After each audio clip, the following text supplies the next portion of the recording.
L'audiència pública del mes de febrer a Ciutat Vella va estar centrada en la gestió de l'espai públic. Els veïns i entitats que hi van intervenir van manifestar preocupació pel soroll, brutícia i per la invasió dels carrers amb vehicles de tota mena.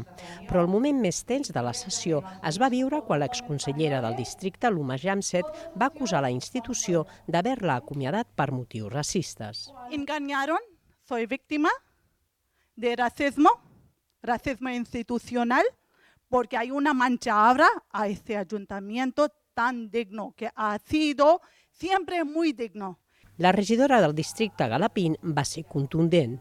El respeto por los inmigrantes pasa por no paternalizar y por tratar como un igual, y por tanto cuando alguien no hace su trabajo y de hecho tiene una actitud que resulta preocupante con respecto a códigos de ética básica, entendemos que lo pertinente es el cese. Otra cosa es que se quiera usar la acusación de racismo, que evidentemente es la más fácil. Luma va ser cessada a finals de gener.